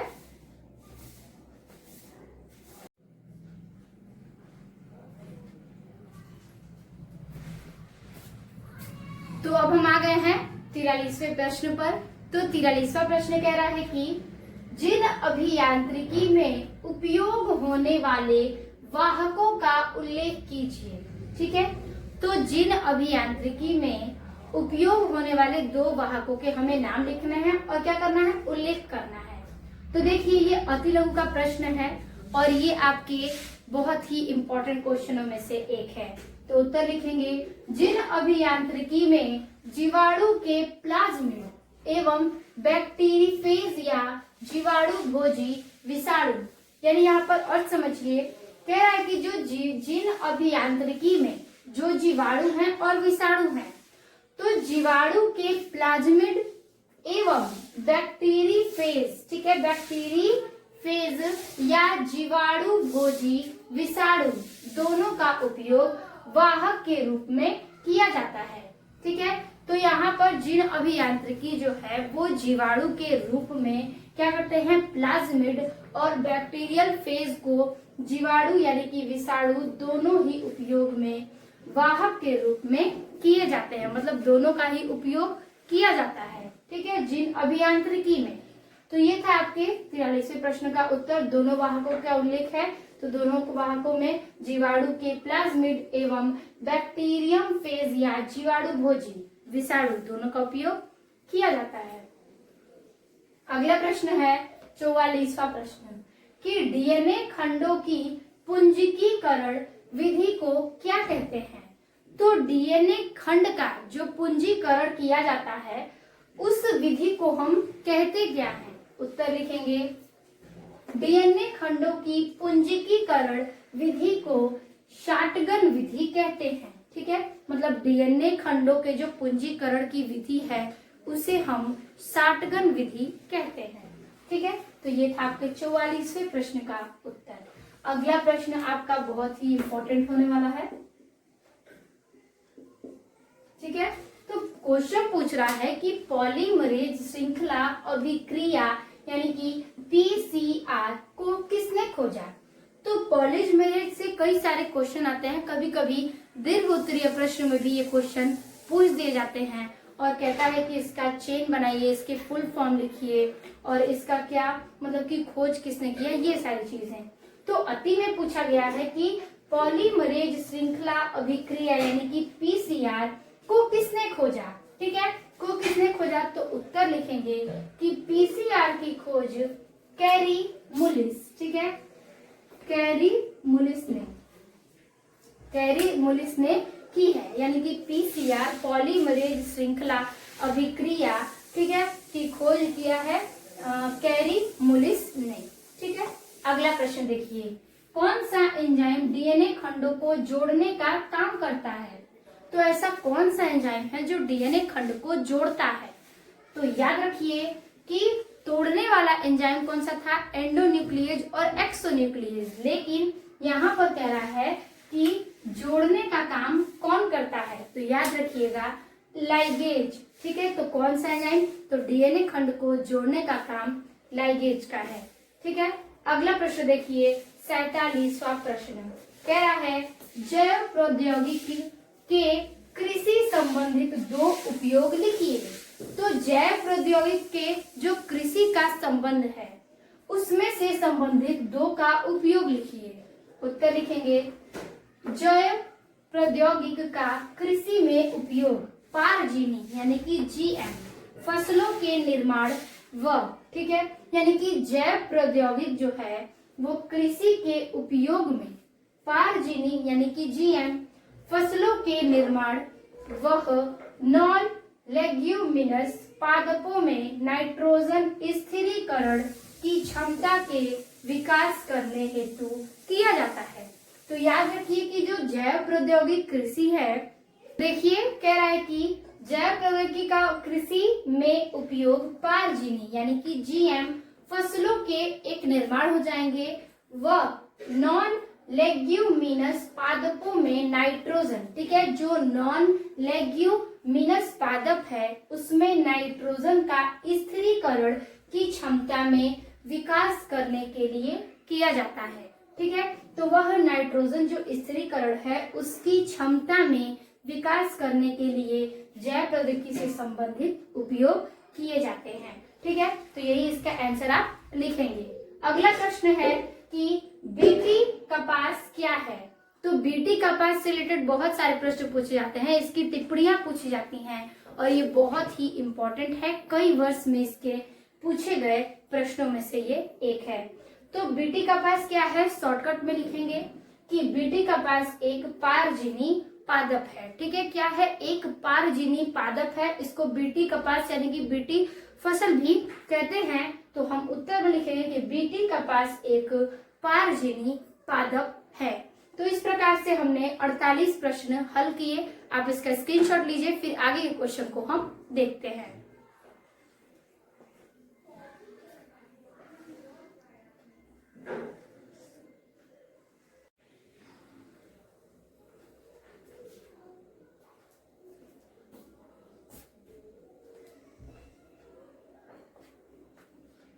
तो अगला 48वां प्रश्न कह रहा है हमारा कि इंटरफेरान की परिभाषा एवं कार्य लिखिए।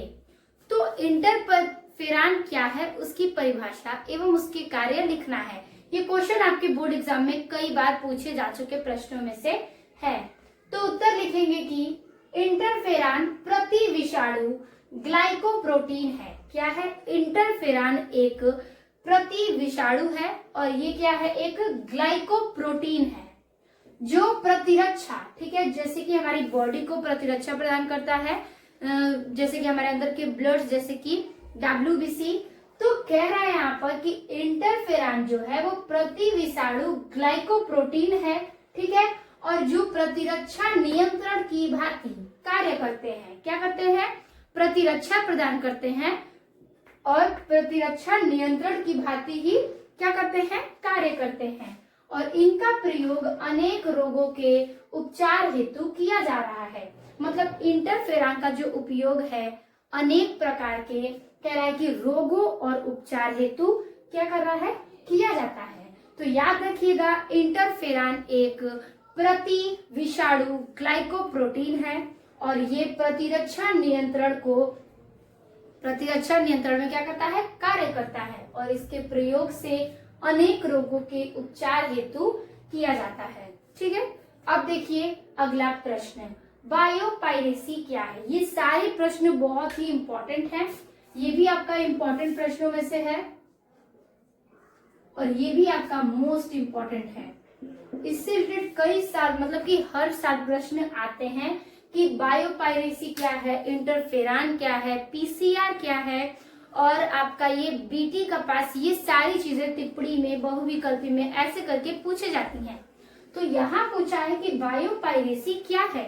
उत्तर लिखेंगे कि विभिन्न बहुराष्ट्रीय कंपनियां, ठीक है, विभिन्न बहुराष्ट्रीय कंपनियां MNCs, ठीक है, MNCs का अन्य संगठन जब, ठीक है, विभिन्न बहुराष्ट्रीय कंपनियां जो है MNCs का अन्य संगठन जब किसी देश के, ठीक है, जब किसी देश के जैविक संसाधनों का समुचित प्रतिकर, ठीक है, जब किसी देश के जैविक संसाधनों का समुचित प्रतिकर भुगतान किए बिना, ठीक है, मतलब कि कर्ज भरे बिना, भुगतान किए बिना अनाधिकृत रूप से अन्य संसाधनों का प्रयोग करते हैं तो बायोपायरेसी कहलाते हैं। जैसे कि कोई बहुराष्ट्रीय कंपनी है और माल सप्लाई कर रही है, लेकिन उस माल का भुगतान किए ही बिना वो कोई अन्य साधन पर कार्य कर रही है, अन्य संसाधनों का इस्तेमाल कर रही है, प्रयोग कर रही है, उसे ही हम कहते हैं क्या, बायोपायरेसी। तो लिखिएगा कि विभिन्न बहुराष्ट्रीय कंपनियां, जैसे कि मान लीजिए MNCs, ठीक है, का अन्य संगठन जब किसी देश से, मतलब कि अन्य मिलन, संगठन मतलब मिलन, किसी अन्य देश से जैविक संसाधन का समुचित प्रतिकर भुगतान, ठीक है, जैविक संसाधन का रूप जो है उसमें समुचित प्रतिकर क्या करे, भुगतान किए बिना, मतलब कि बिना पेमेंट या फिर किसी चीज का भुगतान किए बिना ही वह अनाधिकृत रूप से उन संसाधनों का प्रयोग करता है, मतलब कि बिना भुगतान किए हुए उन सारी चीजों का इस्तेमाल करता है, ठीक है, प्रयोग करता है रूप से, तो वह क्या होता है, बायोपायरेसी कहलाता है। ठीक है, समझ जाइएगा कि जैसे कि आप किसी और दुकान से सामान लेते हैं, ठीक है, किसी शॉप से आप सामान लेते हैं और उसका कर्ज न भरे बिना आप किसी और दुकान से क्या करेंगे, संपर्क में सामान लेंगे या फिर लेन देन करेंगे, तो क्या होगा, यही चीज जो हो गई वो है क्या, बायोपायरेसी। तो ये कोई अन्य कंपनी है जो विदेश की कंपनियों से जब सप्लाई माल करती है तो उसके बाद उसका भुगतान नहीं कर पाती और किसी अन्य देश से माल सप्लाई करती है, तो इसी को हम कहते हैं क्या, बायोपायरेसी। ठीक है, तो ये हो गया बायोपायरेसी क्या है। अगला है 50वां प्रश्न कि भारत के राष्ट्रीय जंतु का नाम लिखिए। ठीक है, भारत का राष्ट्रीय जंतु कौन है उसका नाम लिखिए और इसके संरक्षण के लिए क्या परियोजना प्रारंभ की गई। तो आपको तो पता है कि भारत का राष्ट्रीय जंतु क्या है, लेकिन इसके संरक्षण के लिए कह रहा है क्या परियोजना की गई है। तो उत्तर लिखेंगे, भारत के राष्ट्रीय जंतु का नाम बाघ है। ठीक है, भारत का जो राष्ट्रीय जंतु है वो बाघ है, लेकिन इसके संरक्षण हेतु टाइगर प्रोजेक्ट वर्ष 1972 में बनाया गया। ठीक है, मतलब इसके संरक्षण के लिए जो टाइगर का प्रोजेक्ट है वो सन यानी कि वर्ष 1972 में बनाया गया। तो यही आपको लिखना है कि भारत के राष्ट्रीय जंतु का नाम बाघ है और इसके संरक्षण हेतु टाइगर प्रोजेक्ट सन 1972 में बनाया गया है। ठीक है, अब देखिए 51 प्रश्न, कह रहा राष्ट्रीय उद्यानों की स्थापना के 2 उद्देश्य लिखिए। तो राष्ट्रीय उद्यान जो है उसकी स्थापना का कोई उद्देश्य बताना है 2। पहला लिखेंगे उत्तर में, वनों एवं वन्य जीवों का संरक्षण, यानी कि वन एवं वन जीवों का संरक्षण है इसका पहला उद्देश्य। और दूसरा है संकटग्रस्त जातियों की संख्या में वृद्धि करने के लिए प्रयास करना, मतलब कि संकटग्रस्त जो जातियां हैं, संकट से लिप्त, उसकी संख्या में वृद्धि करने के लिए प्रयास करना। ठीक है, जातियों की संख्या में वृद्धि करने का प्रयास करना राष्ट्रीय उद्यान का एक क्या है, उद्देश्य है। और वनों एवं वन जीवों का संरक्षण भी राष्ट्रीय उद्यान की स्थापना का एक क्या है, उद्देश्य है। तो 51 प्रश्न इस प्रकार से समाप्त होता है। 52 प्रश्न कह रहा है कि भारत का प्रथम राष्ट्रीय उद्यान है। तो ये क्वेश्चन सारे बहुत ही इंपॉर्टेंट हैं। तो भारत का प्रथम राष्ट्रीय उद्यान क्या है, उत्तर लिखेंगे कार्बेट राष्ट्रीय उद्यान। याद रखिएगा, कार्बेट राष्ट्रीय उद्यान जो है वो भारत का प्रथम राष्ट्रीय उद्यान में से एक है। ठीक है, तो इस प्रकार से हमने 52 प्रश्नों को हल किया। आप इसका स्क्रीनशॉट ले लीजिए, फिर आगे के टॉपिक्स को देखते हैं।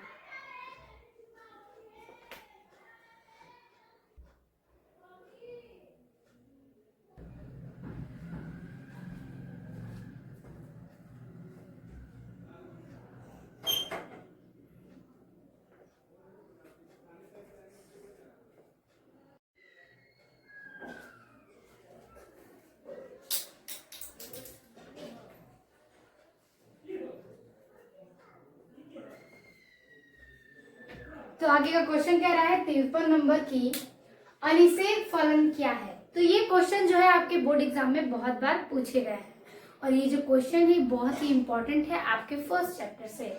तो कह रहा है कि अनिषेक फलन क्या है। तो लिखेंगे बिना निषेचन के ही अंडाशय से फल का निर्माण होना अनिषेक फलन कहा जाता है। तो बिना निषेचन के यानी कि बिना फर्टिलाइजेशन के, यानी कि बिना किसी के सम्मिलन के, ठीक है, निषेचन के क्या करना, अंडाशय से फल का निर्माण करना, यानी कि ओवरी से फल का निर्माण करना ही अनिषेक फलन कहलाता है। तो निषेचन क्या है, तो निषेचन वो है कि जब शुक्राणु जो है और अंडाणु दोनों ही मिलकर जब निषेचन करते हैं तो क्या होते हैं, ओवम तैयार होते हैं। तो कहने का यहाँ पर अर्थ है कि बिना निषेचन किए हुए, यानी कि बिना किसी मिलन के क्या करे, अंडाशय से यानी कि ओवरी से क्या करे, फल का निर्माण होना ही अनिषेक फलन कहा जाता है। तो ऐसा कौन सा फल है जो बिना निषेचन किए फल का निर्माण करता है? तो उदाहरण में लिखेंगे केला, पपीता, संतरा आदि, यानी कि ये बिना निषेचन किए ही फल का निर्माण करते हैं। तो बहुत ही इजी आंसर है इसका, आपको बस यही लिखना है कि बिना निषेचन के ही अंडाशय से फल का निर्माण होना अनिषेक फलन कहा जाता है। उदाहरण में केला, पपीता, संतरा आदि। ठीक है, अगला देखिए 54 प्रश्न कह रहा है अनिषेक जनन क्या है। ये था अनिषेक फलन, अब कह रहा है अनिषेक जनन क्या है। तो देखिए लिखेंगे बिना निषेचन के ही बीजांड द्वारा, ठीक है, यानी कि बीजांड जहां पर बीज होते हैं, तो कह रहा है कि बीजांड द्वारा अगुणित भ्रूण, भ्रूण आप समझ रहे हैं, ठीक है, भ्रूण जो कि माँ का जो कोख होता है उसे भ्रूण कहते हैं। तो यहाँ पर कह रहा है कि बिना निषेचन के ही बीजांड द्वारा अगुणित भ्रूण तथा बीज का विकास, ठीक है, बीज का विकास जो है बिना किसी भ्रूण के कर दे तो वो उसका होना ही क्या कहता है, अनिषेक जनन कहलाता है। यहाँ पर जन्म की बात हो रही है, तो कह रहा है कि बिना किसी निषेचन के ही जो बीजांड है, यानी कि बीज का जहाँ उत्पन्न होता है, तो बीजांड द्वारा अगुणित भ्रूण तथा बीज का विकास हो, यानी कि बिना निषेचन के भ्रूण और बीज का जहाँ पर विकास होगा उसी को हम कहेंगे अनिषेक जनन। ठीक है, तो उसे हम क्या कहते हैं, विकास होना ही अनिषेक जनन कहलाता है। उदाहरण में धतूरा, एग्जाम्पल में ये भी पूछता है कि अनिषेक जनन के एक उदाहरण दीजिए, या फिर ऑप्शन दे देगा तो आपको राइट आंसर लगाना है धतूरा। ये क्या है, बिना निषेचन के बीजांड द्वारा भ्रूण और बीज का क्या करता है, विकास करता है। कौन सा, धतूरा। तो आपको अनिषेक जनन में यही लिखना है कि बिना निषेचन के ही बीजांड द्वारा अगुणित भ्रूण तथा बीज का विकास होना अनिषेक जनन कहलाता है। ठीक है, अगला प्रश्न कह रहा है कि सेब को आभासी फल क्यों कहते हैं। तो जो सेब है उसको हम आभासी फल के नाम से क्या जानते हैं। तो लिखेंगे सेब के फल के निर्माण से, ठीक है, सेब के फल के निर्माण से पुष्पासन, बाह्य दल, दल पुंज। ठीक है, तो जो सेब का फल है उसके निर्माण की क्रिया में पुष्पासन जहां पर पुष्प बैठा रहता है, बाह्य दल मतलब उसका बाहरी दल, दल पुंज यानी कि उसकी पत्तियां आदि शामिल होते हैं। इसी कारण इसे आभासी फल या झूठा फल भी कहते हैं। अगर कहा जाए कि झूठा फल कौन सा है तो आप लोग सेब लिख सकते हैं, आभासी फल कौन सा है तो आप लोग सेब लिख सकते हैं। तो याद रखिएगा कि सेब के फल के निर्माण से पुष्पासन, बाह्य दल, दल पुंज आदि शामिल होते हैं। इसी कारण इसे आभासी फल या झूठा फल कहते हैं। ठीक है, तो ये हो गया आपके 55वें प्रश्न का उत्तर। अब हम आएंगे 56 वाले प्रश्न पर। ये जो क्वेश्चन है ये आपके कई सन में पूछे गए प्रश्नों में से है, तो ये बहुत ही इम्पोर्टेंट क्वेश्चन है। ठीक है, वेरी मोस्ट इम्पोर्टेंट। तो क्वेश्चन पूछ रहा है कि डाउन सिंड्रोम तथा टर्नर सिंड्रोम में गुणसूत्रों की संख्या क्या होती है। तो आपको पता है कि मानव में 23 जोड़ी गुणसूत्र पाए जाते हैं, जिसका फॉर्मूला होता है 2n। ठीक है, 2n इसका फॉर्मूला होता है। तो जब 23 जोड़ी गुणसूत्र पाए जाते हैं तो एक जोड़ी गुणसूत्र कितने होंगे, 2। तो कहने का अर्थ है कि 2 में हम गुणा करेंगे n के जगह पर किसका, तो 23 का, क्योंकि 23 जोड़ी गुणसूत्र पाए जाते हैं। तो इसका उत्तर आएगा कितना, 46। ठीक है, तो ये मानव की बात हो रही है। तो यहाँ पर कह रहा है कि डाउन सिंड्रोम तथा टर्नर सिंड्रोम में गुणसूत्रों की संख्या क्या होगी। तो लिखेंगे डाउन सिंड्रोम में 2n+1। अब ये 2n की वैल्यू थी 46, अगर आप इसमें एक जोड़ेंगे तो आएगा कितना, 47। तो टर्नर सिंड्रोम में आपको +1 करना है, जिससे कि उसके गुणसूत्र की संख्या हो जाएगी 47। अगला है कि टर्नर सिंड्रोम क्या है। तो टर्नर सिंड्रोम में 2n-1 का फॉर्मूला लगता है, अर्थात हमारे जब 46 में से 1 माइनस करेंगे तो आंसर आएगा क्या 45। तो याद रखिएगा कि डाउन सिंड्रोम में 2n+1 का फॉर्मूला लगेगा जिससे गुणसूत्र की संख्या 47 होती है, और टर्नर सिंड्रोम में 2n और -1 का फॉर्मूला लगेगा जिससे कि गुणसूत्र की संख्या 45 हो जाएगी। और एक साधारण मानव में गुणसूत्रों की संख्या 23 जोड़ा यानी कि 46 होते हैं। ठीक है, तो ये क्वेश्चन को आप बहुत ही इंपॉर्टेंट है, याद रखिएगा कि डाउन सिंड्रोम का सूत्र यानी कि 2n+1 अर्थात 47 होते हैं, और टर्नर सिंड्रोम 2n-1 अर्थात 45 होते हैं। ठीक है, अब देखिए 97वां प्रश्न कह रहा है कि मानव में गुणसूत्रों की संख्या कितनी होती है। तो हमने अभी बात किया कि मानव में गुणसूत्र की संख्या 23 जोड़ी या 46 गुणसूत्र होते हैं। तो आपको यही लिखना है कि 23 जोड़ी यानी कि 46 गुणसूत्र होते हैं। अब देखिए 98वां प्रश्न कह रहा है कि अगला क्वेश्चन कह रहा है कि डीएनए तथा आरएनए की शर्करा में क्या अंतर है। तो डीएनए और आरएनए हमारे बॉडी में पाए जाते हैं, तो ये दोनों जो डीएनए और आरएनए है उनकी शर्कराओं में क्या अंतर है। ठीक है, तो देखिए उत्तर लिखेंगे कि डीएनए में डीऑक्सीराइबोज शर्करा तथा आरएनए में राइबोज शर्करा होती है। तो डीएनए में क्या होती है डीऑक्सीराइबोज शर्करा, लेकिन आरएनए में सिर्फ राइबोज शर्करा पाई जाती है, और यही इन दोनों बीच का अंतर है। ठीक है, तो आप लिखिएगा कि डीएनए में डीऑक्सीराइबोज शर्करा तथा आरएनए में राइबोज शर्करा होती है। तो इस प्रकार से हमने इतने प्रश्नों को हल किया। ठीक है, ये बहुत ही इंपॉर्टेंट क्वेश्चंस थे, तो आप इसे नोट करते जाइएगा। तब तक से आप इसका स्क्रीनशॉट लीजिए, फिर आगे के टॉपिक को देखते हैं।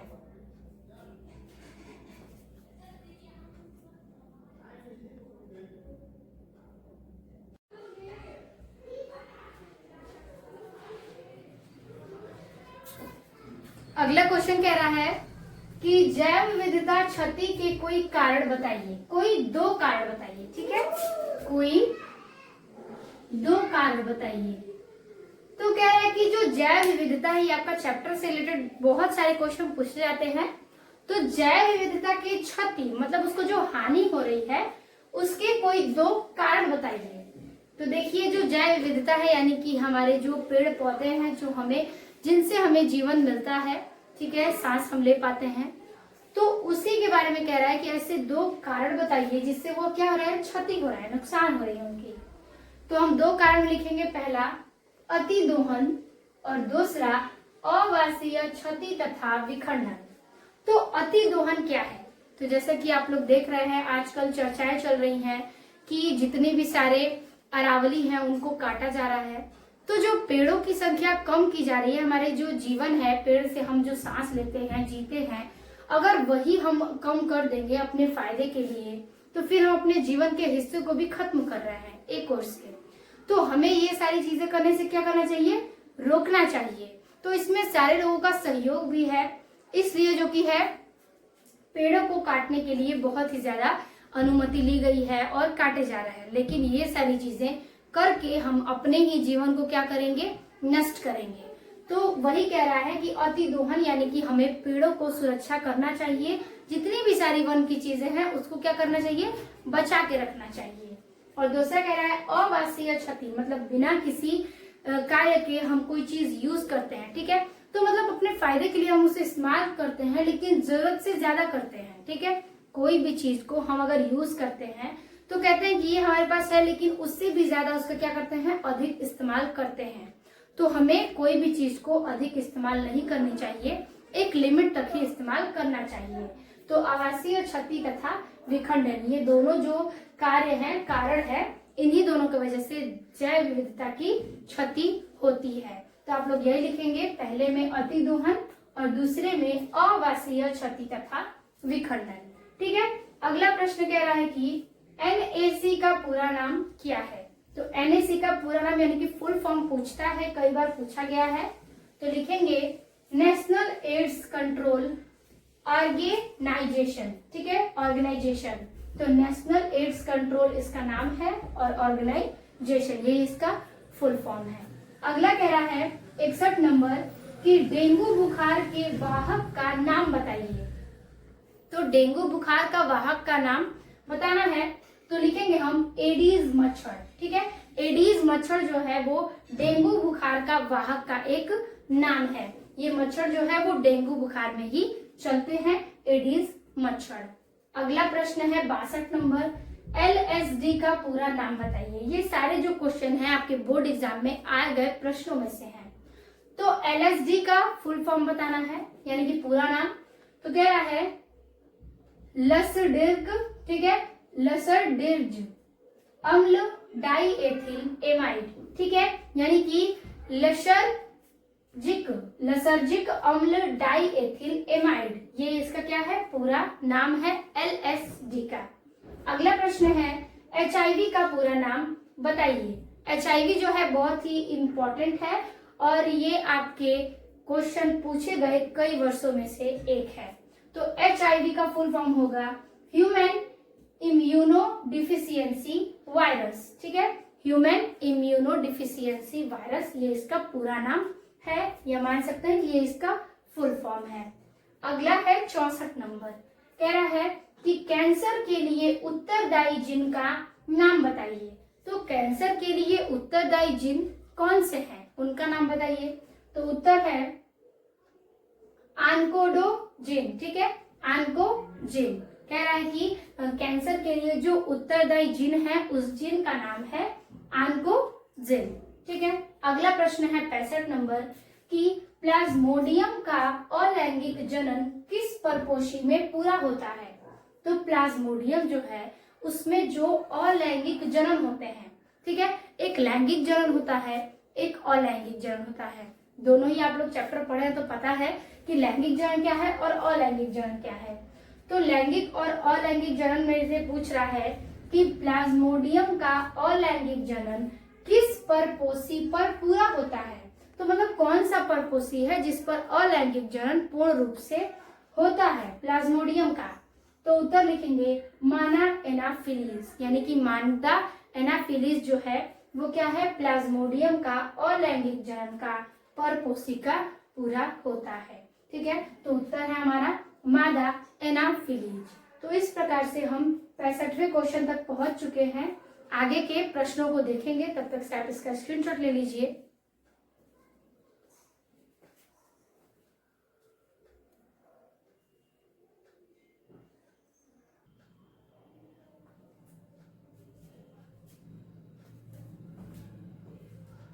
तो अगला प्रश्न कह रहा है कि द्विनिषेचन की क्रिया किसमें होती है। तो जो दोहरा निषेचन है या द्विनिषेचन है वो क्रिया किसमें होती है, मतलब कि किस पौधे में या फिर किस पादप में या फिर मान सकते हैं मनुष्य में, किसमें हुई। ठीक है, तो जो दोहरा निषेचन है वो होता है आवृत बीजी पादपों में। ठीक है, तो याद रखिएगा कि आवृत बीजी पादपों में द्विनिषेचन की क्रियाएं होती हैं। ठीक है, तो आप लिख सकते हैं कि आवृत बीजी पादपों में, आगे आप ये भी लिख सकते हैं कि द्विनिषेचन की क्रिया होती है। इस प्रकार से लिखेंगे द्विनिषेचन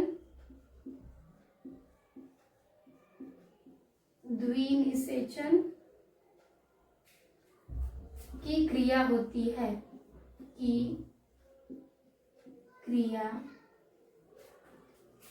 है, ठीक है, तो आप लोग लिखेंगे कि द्विनिषेचन की क्रिया किसमें होती है। तो आवृत बीजी पादपों में द्विनिषेचन की क्रिया होती है। अगला प्रश्न है 67 नंबर कि भ्रूणपोष की कोशिकाएं होती हैं। तो भ्रूणपोष की कोशिकाएं कितनी होती हैं, मतलब कि भ्रूणपोष में कितनी कोशिकाएं होती हैं, कैसी होती हैं। तो देखिए भ्रूणपोष की कोशिकाएं त्रिगुणित होती हैं। कैसी होती हैं, तो हमको उत्तर लिखना है कि जो भ्रूणपोष की कोशिकाएं हैं वो त्रिगुणित होती हैं। ऐसे मनुष्य में द्विगुणित कोशिकाएं पाई जाती हैं, लेकिन इसमें त्रिगुणित होती हैं भ्रूणपोष में। अगला क्वेश्चन है 68 नंबर कि भ्रूणपोष में गुणसूत्रों की संख्या होती है। तो गुणसूत्र इसमें कैसे होंगे, तो इसमें गुणसूत्र की संख्या है 3x। ठीक है, 3x। जैसे कि मैंने आपको अभी बताया कि मानव में जो गुणसूत्र की संख्या होती है यानी कि कैसी होती है, तो वो द्विगुणित है यानी कि 2x। उसी प्रकार से भ्रूणपोष की कोशिकाएं त्रिगुणित होती हैं और गुणसूत्रों की संख्या 3x। समझ में आ गया कि भ्रूण कोश की कोशिकाएं त्रिगुणित होती हैं क्योंकि इसकी गुणसूत्रों की संख्या 3x है। ठीक है, अब देखिए अगला प्रश्न कह रहा है कि किन्हीं दो आभासी फलों के नाम बताइए। तो किन्हीं दो आभासी फलों के नाम लिखेंगे तो आप लिख सकते हैं आभासी फलों के उदाहरण सेब, नाशपाती, स्ट्रॉबेरी आदि हैं। तो आप इनमें से कोई भी दो ले सकते हैं। हमने बता दिया कि आभासी फलों में आएंगे आपके सेब, नाशपाती और स्ट्रॉबेरी आदि। ये सब क्या है? आभासी फल है। अगला हमारा आखिरी प्रश्न है 70 नंबर की बहुभ्रूणता की खोज किसने की। ठीक है, बहुभ्रूणता जो है आपके फर्स्ट चैप्टर से है और इसकी खोज किसने की है? उत्तर होगा ल्यूवेनहॉक ने बहुभ्रूणता की खोज की। ठीक है, तो ल्यूवेनहॉक ने बहुभ्रूणता की खोज की है। तो देखिए इस प्रकार से हमने 70 बहुत ही इंपॉर्टेंट प्रश्नों को देख लिया आज के इस वीडियो में, और इससे आगे आपके कोई प्रश्न नहीं पूछे जाएंगे क्योंकि ये सारे के सारे सन वाइज 2022 से लेके 25 तक के क्वेश्चन में से एक है। तो इस प्रकार से आज की क्लास, आज का सेशन समाप्त होता है। वीडियो अच्छा लगे तो लाइक कमेंट अपने दोस्तों को जरूर शेयर कीजिएगा। फिर से मिलते हैं एक और नए वीडियो में नए टॉपिक के साथ। तब तक के लिए धन्यवाद।